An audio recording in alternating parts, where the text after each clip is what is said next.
Nama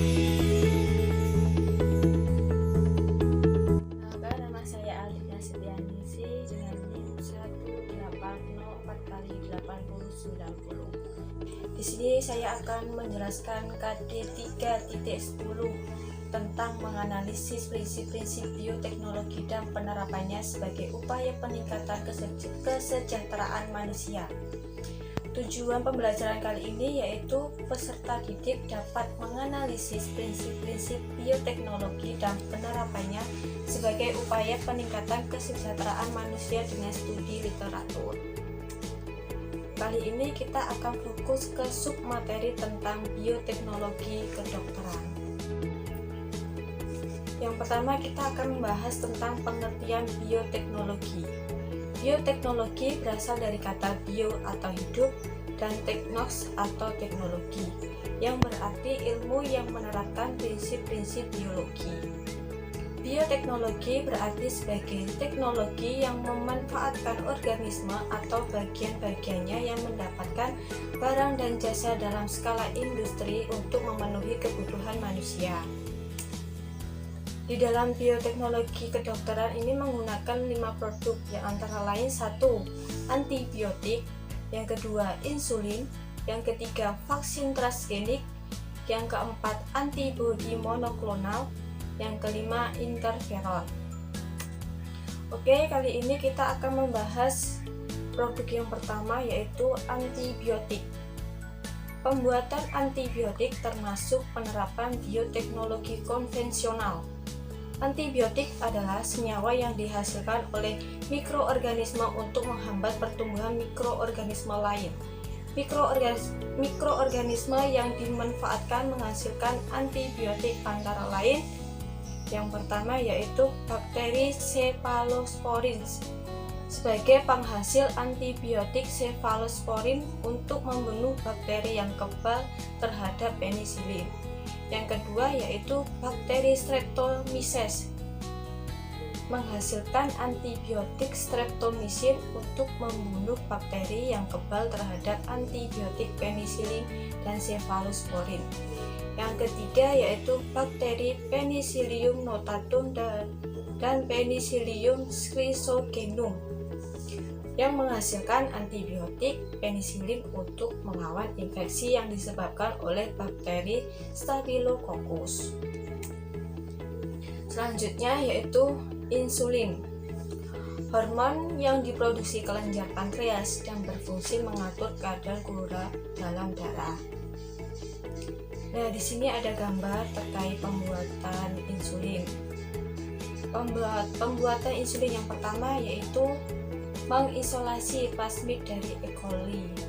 Plasmid itu sendiri merupakan salah satu bahan genetik bakteri yang berupa untaian DNA berbentuk lingkaran kecil. Selain plasmid, bakteri juga memiliki kromosom.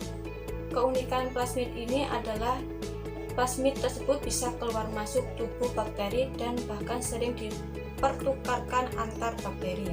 Tahap yang kedua yaitu plasmid yang telah diisolir dipotong pada segmen tertentu menggunakan enzim retriksi endonuklease. Sementara itu DNA yang diisolasi dari sel pankreas dipotong pada suatu segmen untuk mengambil segmen pengkode insulin. Pemotongan dilakukan dengan enzim yang sama. Untuk tahap yang ketiga, DNA kode insulin tersebut disambungkan pada plasmid menggunakan bantuan enzim DNA ligase. Hasilnya adalah kombinasi DNA kode insulin dengan plasmid bakteri yang disebut DNA rekombinan. Tahap yang keempat yaitu DNA rekombinan yang terbentuk disisipkan kembali ke sel bakteri. Untuk tahap yang terakhir, bila bakteri E. coli berpihak, maka akan dihasilkan koloni bakteri yang memiliki DNA rekombinan. Untuk penjelasan berikutnya yaitu tentang vaksin transgenik. Vaksin adalah siapan antigen yang dimasukkan ke tubuh untuk memicu terbentuknya sistem kekebalan tubuh. Pembuatan vaksin dilakukan melalui teknik DNA rekombinan dengan mengisolasi gen yang mengode senyawa penyebab penyakit atau antigen dari mikro yang bersangkutan. Untuk penjelasan selanjutnya yaitu antibodi monoklonal. Antibodi monoklonal merupakan antibodi yang dihasilkan dengan teknik fusi sel atau teknik hibridoma dengan menggabungkan sel penghasil antibodi dengan sel tumor atau kanker. Nah, di sini ada gambar tentang proses pembuatan antibodi monoklonal. Tahapan yang pertama yaitu tikus disuntik antigen agar menghasilkan antibodi. Yang kedua, sel penghasil kanker antibodi diambil dari limpa tikus. Di sisi lain, sel kanker atau tumor diambil dari jaringan kanker. Tahap yang ketiga, sel kanker atau tumor dikulturkan. Tahap yang keempat, sel penghasil antibodi dan sel kanker atau tumor didifusikan.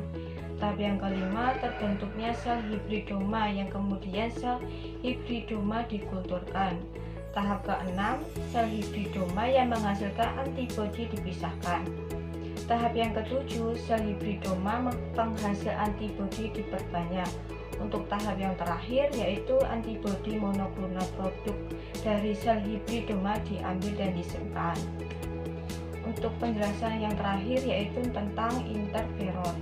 Interferon adalah protein yang dibentuk secara alami oleh sel-sel sistem imun, misalnya sel darah putih dan fibroblast. Secara komersial, interferon diproduksi dengan menggunakan teknologi DNA rekombinan. Interferon dikatakan juga sebagai senyawa protein yang mampu memacu pertahanan tubuh manusia untuk melawan kuman penyakit seperti virus, bakteri, kanker, dan senyawa asing lainnya. Sekian materi yang dapat saya sampaikan, semoga bermanfaat. Terima kasih. Wassalamualaikum warahmatullahi wabarakatuh.